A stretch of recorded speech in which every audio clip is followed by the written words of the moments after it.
Le rachat par l'homme d'affaires camerounais Jean-Pierre Amougou Belling de la chaîne de télévision en difficulté Télé Sud a vite tourné au chaos.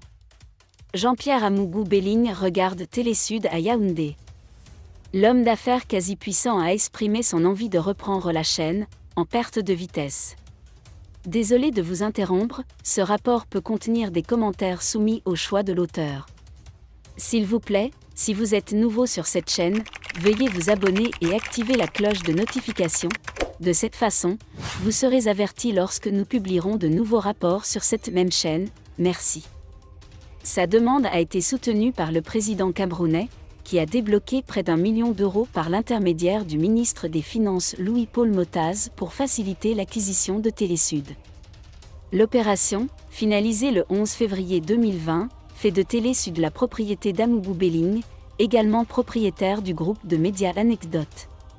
Malgré le soutien du gouvernement et les espoirs suscités par le rachat, Télé Sud reste confronté à des difficultés en termes d'audience et de viabilité financière. Le déblocage des fonds a suscité une controverse au sein du Parlement camerounais, poussant le ministre Motaz à prendre ses responsabilités. Bien qu'il ait annoncé un nouveau plan de restructuration, les défis de la chaîne se sont révélés insurmontables. Une telle scène s'est à nouveau répétée lorsque, début 2023, Jean-Pierre Amougou Belling a été impliqué dans l'assassinat du journaliste Martinez Zogo. Il a été arrêté pour cette accusation qui s'ajoute à celle portée par les autorités fiscales camerounaises. Dans sa cellule, il décide de se séparer de SAS Télévision. Télé Sud continuera à diffuser ses émissions existantes jusqu'à la fin de la liquidation en cours, mais cela semble être un chant du cygne. En raison de diverses procédures juridiques et administratives en cours, ces programmes devraient être complètement interrompus d'ici la fin de cette année. Le rêve de faire briller la voix du Sud s'est avéré un échec catastrophique. Au Cameroun, Yaoundé surveille de près la ville de Douala tenue par les rebelles. L'avenue municipale de la rue de la Douche, située dans le quartier d'affaires Zaka de Douala, est l'une des artères les plus fréquentées de la ville.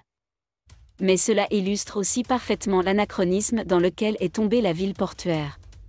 En effet, pour traverser cette rue commerçante, il faut traverser une route étroite où piétons, motos, voitures et vendeurs ambulants se disputent une parcelle d'asphalte éparse. Il y a 2 ans, la communauté de la ville de Douala a lancé une grande initiative, rénover les trottoirs pour les piétons, pour mettre fin à cet embouteillage constant qui ralentit le rythme des affaires. Cependant, l'événement soulève une question importante. Qu'arrivera-t-il aux nouveaux vendeurs ambulants et aux chauffeurs de mototaxis qui ont perdu leur source de revenus? En fin de compte, le gouvernement de la ville a choisi de ne pas agir, et la situation à Akwa et dans le reste de la ville est restée inchangée, avec de nombreuses rues dans un état notoire. L'abstention administrative, une mesure provisoire. Face à cette situation, les autorités de Douala ont adopté une politique de tolérance administrative. Cette approche consiste à fermer les yeux sur les violations et à permettre aux vendeurs et aux chauffeurs de taxi-moto d'occuper l'espace public. Même si une telle solution peut paraître temporaire, elle permet de maintenir une certaine activité économique dans la ville et d'éviter une crise sociale. Mais cette facilitation administrative a aussi ses limites. En fait, cela conduit à l'anarchie urbaine et à la dégradation de l'environnement. De plus, il ne résout pas le problème critique du manque d'infrastructures adaptées aux piétons et aux véhicules à 2 roues. Pour réellement améliorer la situation, des mesures concrètes sont nécessaires, comme la création de zones piétonnes et de places de stationnement spéciales pour les mototaxis. Bref, la rue Douche à Douala est un symbole de l'anachronisme de cette ville portuaire. Malgré les tentatives des autorités pour rétablir la paix et l'ordre, la situation est restée inchangée. Il est donc urgent de prendre des mesures concrètes pour améliorer les transports et l'environnement urbain de Douala. Merci d'être resté avec nous jusqu'à ce point. Comme toujours pour promouvoir la liberté d'expression, laissez vos opinions à ce reportage dans la section commentaires ci-dessous. Si vous avez aimé cette vidéo, merci de liker, partager, commenter et surtout vous abonner à la chaîne.